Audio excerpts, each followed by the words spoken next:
ഓർത്തിണക്കാൻ ബാബ ആംതെ ചരിത്രപ്രധാനമായ ഒരു ഭാരതയാത്ര നടത്തുകയുണ്ടായി. യാത്രക്കിടയിൽ അദ്ദേഹം നാഗാലാൻഡിലെത്തിയപ്പോ നാഗാ പെൺകുട്ടികൾ അദ്ദേഹത്തെ തടഞ്ഞു വെച്ചുകൊണ്ട് ചോദിച്ചു, നിങ്ങൾ എവിടെയാണ്, എങ്ങോട്ടേക്കാണ് യാത്ര നടത്തുന്നത് എന്ന്. തങ്ങൾക്ക് ഭരണകൂട ഭീകരതയിൽ നിന്ന് ലഭിച്ച അടയാളങ്ങൾ ആ നാഗാ പെൺകുട്ടികൾ ബാബ ആംതേക്ക് കാണിച്ചു കൊടുത്തപ്പോ തന്റെ ഭാരതയാത്ര ആ നാഗാ പെൺകുട്ടികളുടെ എതിർപ്പിന് മുന്നിൽ അദ്ദേഹം അവസാനിപ്പിച്ച് പിന്തിരിയുകയാണ് ഉണ്ടായത്. അവർണരും അധസ്ഥിതരും നീതി നിഷേധിക്കപ്പെട്ടവരും നമ്മളുടെ രാജ്യത്ത് വിമോചനത്തിനു വേണ്ടി കാതോർത്തു നിൽക്കുകയാണ്. ദേശീയ നേതാക്കന്മാരും വലിയ വലിയ ദേശപ്രമുഖന്മാരും നിഷേധിക്കപ്പെട്ടവർക്ക് നീതി നൽകാൻ സന്നദ്ധമാകാതിരുന്ന ഘട്ടങ്ങളിൽ രാജ്യത്ത് പല സന്ദർഭങ്ങളിലും പല വിപ്ലവകാരികളും ഉദയം കൊണ്ടിട്ടുണ്ട്. ഭൗതികവാദികളിൽ വിപ്ലവകാരികൾ ഉണ്ടായിട്ടുണ്ട്, ആത്മീയവാദികളിലും വിപ്ലവകാരികൾ ഉണ്ടായിട്ടുണ്ട്. സാമ്രാജ്യത്വത്തിനും അധിനിവേശത്തിനും എതിരായിട്ടുള്ള പുതിയ പോരാട്ടത്തിന്റെ ഭൂമിക നമുക്ക് മുമ്പിൽ തെളിഞ്ഞു വരികയാണ്. നമ്മളുടെ സ്വാതന്ത്ര്യത്തെ കവർന്നെടുക്കാൻ, ഈ രാജ്യത്തിന്റെ അവകാശങ്ങളുടെ മേൽ ചാട്ടവാറുകൾ ഉതിർക്കാൻ എല്ലാം തീരുമാനിച്ചുറച്ചുകൊണ്ട് ഇറങ്ങിപ്പുറപ്പെട്ടിരിക്കുന്നവർക്കെതിരായി മതജാതി വ്യത്യാസമില്ലാതെ ഒരു പുതിയ പോർക്കളം രൂപപ്പെട്ടു വരേണ്ടിയിരിക്കുന്നു. ആ പുതിയ പോർക്കളത്തിലേക്കുള്ള കാൽവെപ്പായി ഞാൻ ഈ മഹാസംഗമത്തെ കാണുന്നു. ഇവിടെ ജാതിയില്ല, പ്രത്യയശാസ്ത്രങ്ങളുടെ അതിർവരമ്പുകളില്ല, ഇവിടെ മതത്തിന്റെ വേലിക്കെട്ടുകളില്ല. വിശുദ്ധ ഖുർആൻ വിശ്വാസികളോട് ഒരു ചോദ്യം ചോദിക്കുന്നുണ്ട്. മാലക്കും ലാ തുഖാതിലൂന ഫീ സബീലില്ലാഹി വൽ മുസ്തദഅഫീന മിനർ റിജാലി വന്നിസാഇ വൽ വിൽദാൻ.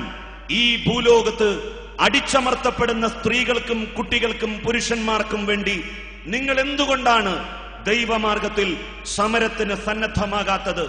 അമേരിക്കയുടെയും സാമ്രാജ്യത്വ ശക്തികളുടെയും ഫാഷിസ്റ്റുകളുടെയും ധംഷ്ട്രങ്ങളും അധികാരത്തിന്റെ ചെങ്കോലുകളും രാജ്യത്തുള്ള മഹാഭൂരിപക്ഷം വരുന്ന ലോകത്തുള്ള പീഡിതരായ കോടിക്കണക്കിന് വരുന്ന മനുഷ്യരുടെ നേർക്ക് നീണ്ടു വരുന്ന ഘട്ടത്തിൽ പ്രിയപ്പെട്ടവരെ, നമ്മൾ ഉറങ്ങിക്കൂടാ. പുതിയ പോരാട്ടങ്ങളുടെ പോർക്കളങ്ങൾ നമ്മൾ തീർക്കണം. അതിനുവേണ്ടി നിങ്ങൾ അബ്ദുൽ നാസർ മഅ്ദനിക്ക് കരുത്തു പകരണം, അദ്ദേഹത്തിന്റെ കരങ്ങൾക്ക് ശക്തി പകരണം. അദ്ദേഹം അനുഭവിച്ച വേദനകൾക്ക്, ദുഃഖങ്ങൾക്ക് തീർച്ചയായും നമുക്കതിനോട് ഐക്യപ്പെടാം. ഒന്നും അദ്ദേഹത്തിന് സമാനമാകില്ല. 9 വർഷക്കാലത്തെ ജീവിതം കാരാഗ്രഹത്തിനുള്ളിൽ ചെലവഴിക്കേണ്ടി വന്ന അദ്ദേഹത്തിന്റെ ആ ദുരന്ത നാളുകളെയോർത്ത് നമുക്ക് ദുഃഖിക്കാം. ഈ രാജ്യത്ത് ഇനി ഒരു പൗരന് അങ്ങനെ സംഭവിക്കാതിരിക്കട്ടെ എന്ന് നമുക്ക് ആത്മാർത്ഥമായി പ്രാർത്ഥിക്കാം. പ്രിയപ്പെട്ട അബ്ദുൽ നാസർ മഅ്ദനി, അങ്ങേക്ക് അഭിവാദ്യങ്ങൾ, 1000 ഹൃദയത്തിൽ ചാലിച്ച അഭിവാദ്യങ്ങൾ. അങ്ങ് മുന്നോട്ട് പോവുക. തീർച്ചയായും നന്മയുടെ കൂടെ, ജനകീയ വികാരങ്ങളുടെ കൂടെ ഈ നാടുണ്ടാകും. മതേതരത്വത്തിന്റെ പാതയിൽ, സഹിഷ്ണുതയുടെയും സമാധാനത്തിന്റെയും പാതയിൽ ഒരു ജനതയെ നയിക്കാൻ, ഒരു സമൂഹത്തെ നയിക്കാൻ അങ്ങേക്ക് കെൽപ്പുണ്ടാവണം. കെൽപ്പുണ്ടാകട്ടെ എന്ന് ആത്മാർത്ഥമായി പ്രാർത്ഥിച്ചുകൊണ്ട് ഞാൻ എന്റെ വാക്കുകൾക്ക് വിരാമമിടുന്നു. നിങ്ങൾക്ക് നന്ദി. ജയ് ഹിന്ദ്.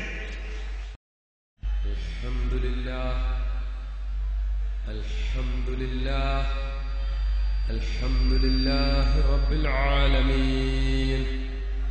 അസ്സലാത്തു വസ്സലാമു അലാ സയ്യിദിനാ മുഹമ്മദിൻ വആലിഹി വസഹ്ബിഹി അജ്മഈൻ. അമ്മാ ബഅദ്. ഈ യോഗത്തിൽ അധ്യക്ഷത വഹിക്കുന്ന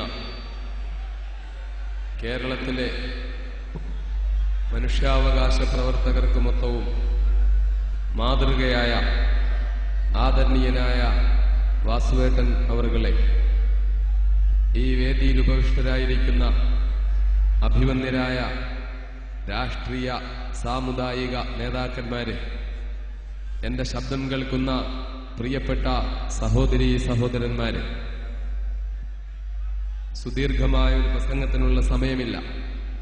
കൃത്യം 1/2 മണിക്കൂർ മാത്രമാണ് ഇവിടെ എനിക്ക് സംസാരിക്കുവാൻ ഇനി കഴിയുക. ഈ 1/2 മണിക്കൂർ സമയത്തിനുള്ളിൽ സുപ്രധാനമായ ചില കാര്യങ്ങൾ പറഞ്ഞുകൊണ്ട് ഞാൻ അവസാനിപ്പിച്ചുകൊള്ളാം. ഞാനിപ്പോൾ ഇരിക്കുന്നത് കോഴിക്കോട് കടപ്പുറത്താണ്. ഇതേ കോഴിക്കോടേക്കാണ് 1998 മാർച്ച് മാസം 31-ാം തീയതി നീരാ റാവത്തിന്റെ നേതൃത്വത്തിലുള്ള പോലീസ് ഉദ്യോഗസ്ഥന്മാർ എന്നെ അറസ്റ്റ് ചെയ്തു കൊണ്ടുവന്നത്. ഇതേ കോഴിക്കോടാണ് വിനീതനായ എന്നെ 8 ദിവസം കസബ പോലീസിലെ 7 ദിവസക്കാലം കസബ പോലീസിലെ ലോക്കപ്പ് മുറിയിലടച്ച് എന്നെ ചോദ്യം ചെയ്തത്. ഇതേ കോഴിക്കോട് വെച്ചാണ് എന്നോട് അന്നത്തെ സിറ്റി പോലീസ് കമ്മീഷണറായിരുന്ന ശ്രീമതി നീരാ റാവത്ത് എന്റെ വീട്ടിലുള്ള ഒരു EPBX സിസ്റ്റം എന്ന ഒരു സിസ്റ്റം എന്റെ വീട്ടിലെ ഫോണിലുണ്ടായിരുന്നു. ഫോൺ വിളിക്കുമ്പോൾ അന്ന് ഇന്നത്തെ പോലെ മൊബൈൽ ഫോണുകളും കാൾ കോൺഫറൻസും ഒക്കെ സുപരിചിതമാകാതിരുന്ന 9.5 വർഷം മുമ്പ് എന്റെ റൂമിലിരുന്ന് കാലില്ലാത്തതുകൊണ്ട് എനിക്ക് മറ്റു റൂമിലേക്ക് പെട്ടെന്ന് നടന്നു പോകാനും അതുപോലെ എനിക്ക് പെട്ടെന്ന് ആളുകൾ റൂമിലേക്ക് വിളിച്ചു വരുത്താനും കഴിയാത്തതുകൊണ്ട് മറ്റു റൂമുകളിൽ ഇരിക്കുന്നവരുമായി സംസാരിക്കാനുള്ള സംവിധാനത്തോടുകൂടി EPBX സിസ്റ്റം എന്ന ഒരു ടെലിഫോണിലെ ഒരു പ്രത്യേക സിസ്റ്റം എന്റെ വീട്ടിലുണ്ടായിരുന്നു. ആ സിസ്റ്റത്തിന് ഒരു കോഡ് നമ്പർ ഉണ്ടായിരുന്നു. എന്റെ ഡയറിയിൽ ആ കോഡ് നമ്പർ എഴുതിയിട്ടിട്ടുണ്ടായിരുന്നു. എന്നെ അറസ്റ്റ് ചെയ്ത് ഒരു ദിവസത്തോളം കസ്റ്റഡിയിൽ വെച്ചിട്ട് കോഴിക്കോട് CJM കോർട്ടിൽ ഹാജരാക്കി എന്നെ കണ്ണൂർ സെൻട്രൽ ജയിലിൽ റിമാൻഡ് ചെയ്തു. അതിനുശേഷം എന്നെ വീണ്ടും പോലീസ് കസ്റ്റഡിയിലെടുത്തപ്പോൾ എന്നെ താമസിക്കാൻ അനുവദിച്ചത് പോലീസ് ക്ലബിലായിരുന്നു. അവിടെയാണ് എനിക്ക് താമസ സൗകര്യം ചെയ്തിരുന്നത്. ഒരു കാലില്ലാത്തതുകൊണ്ട് എനിക്ക് സാധാരണ ക്ലോസറ്റിൽ മലമൂത്ര വിസർജനത്തിന് പോകാൻ കഴിയില്ല. വെസ്റ്റേൺ ക്ലോസറ്റ് ഉണ്ടായാൽ മാത്രമേ എനിക്കിരുന്ന് മലമൂത്ര വിസർജനം ചെയ്യാൻ കഴിയുകയുള്ളൂ. വെസ്റ്റേൺ ക്ലോസറ്റ് സംവിധാനമുള്ളത് കോഴിക്കോട് പോലീസ് ക്ലബിലായതുകൊണ്ട് അവിടെയാണ് എന്നെ താമസിക്കാൻ അനുവദിച്ചത്.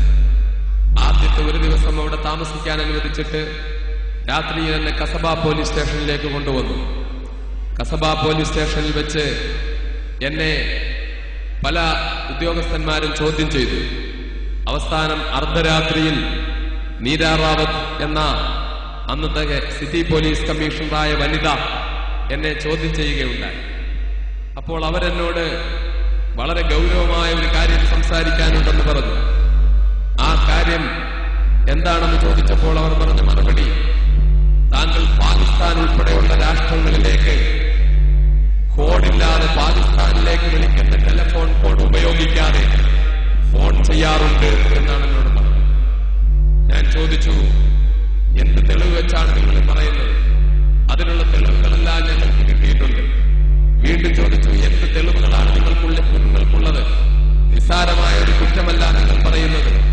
ഇന്ത്യയിലെ ടെലിഫോൺ കോഡുകൾ ഉപയോഗിക്കാതെ, STD കോഡുകളും ISD കോഡുകളും ഉപയോഗിക്കാതെ ഞാൻ ഏതോ ഒരു പുതിയ കോഡ് വെച്ച് പാകിസ്ഥാനിലേക്ക് നിരന്തരമായി ഫോൺ ചെയ്യുന്നുണ്ടെന്ന് പറഞ്ഞാൽ ഞാനൊരു നിസ്സാരക്കാരനാവില്ല.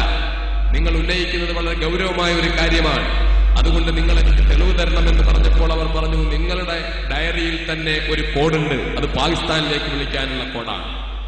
ഇപ്പോൾ സൂപ്രണ്ട് ഓഫ് പോലീസ് കൂടിയായ AC അന്ന് അസിസ്റ്റന്റ് കമ്മീഷണറായിരുന്ന മിസ്റ്റർ ചന്ദ്രൻ, അയാൾ മാത്രമാണ് എനിക്കെതിരെ കോയമ്പത്തൂർ കോടതിയിൽ വന്നിട്ട് ആകെ മോശമായ ഒരു ചെറിയ മൊഴി കൊടുത്തത്. ചന്ദ്രൻ എന്ന് പറയുന്ന അന്നത്തെ അസിസ്റ്റന്റ് കമ്മീഷണറും ഇപ്പോഴത്തെ പോലീസ് സൂപ്രണ്ടുമായ ആളാണ്. പച്ചക്കള്ളം പറഞ്ഞുകൊണ്ടൊരു മൊഴി കൊടുത്തു. കോടതി ആ മൊഴി സ്വീകരിച്ചില്ല. മറ്റൊരു കാര്യം, അയാളും ഈ നീരാ റാവത്തും കൂടി എന്നോട് പറഞ്ഞു, പാകിസ്ഥാനിലേക്ക് ഞാൻ കോഴിക്കോടായതുകൊണ്ടാണ് ഇത് വിശദമായി പറയുന്നത്.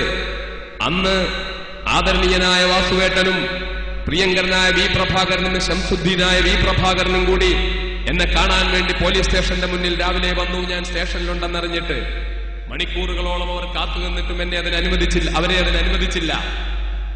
മലപ്പുറം ജില്ലയിലെ PDPയുടെ പ്രവർത്തകരും നേതാക്കളും വന്നു, അവരെ കാണാൻ അനുവദിച്ചില്ല. എന്നെ ആ രാത്രിയിൽ എന്നോട് സംസാരിച്ചപ്പോൾ പാകിസ്ഥാനുമായിട്ട് ഞാൻ പ്രത്യേകമായ ഒരു ഫോണിൽ ബന്ധപ്പെടാറുണ്ട് പാകിസ്ഥാനിലുള്ളവരുമായിട്ടെന്ന് പറഞ്ഞു. തെളിവ് ചോദിച്ചപ്പോൾ എന്റെ ഡയറിയിൽ കോഡുണ്ട് എന്ന് പറഞ്ഞു. അതെന്നെ കാണിച്ചു തരാൻ പറഞ്ഞു. ഇത് കാണിച്ചപ്പോൾ ഞാൻ പൊട്ടിച്ചിരിച്ചു പോയി. ഞാൻ ചോദിച്ചു, ഒരു IPS ഉദ്യോഗസ്ഥയല്ലേ, ഇത്ര നിസ്സാരമായി സംസാരിക്കാൻ പാടുണ്ടോ? പാകിസ്ഥാനുമായിട്ട് ഞാൻ കോഡില്ലാതെ ഒരു പ്രത്യേക കോഡിൽ സംസാരിക്കുന്നു എന്ന് പറഞ്ഞ് നിങ്ങൾ ഈ പറയുന്ന കോഡ് എന്റെ വീട്ടിലുള്ള EPBX സിസ്റ്റം എന്ന ഒരു ടെലിഫോണിലെ ഒരു സിസ്റ്റം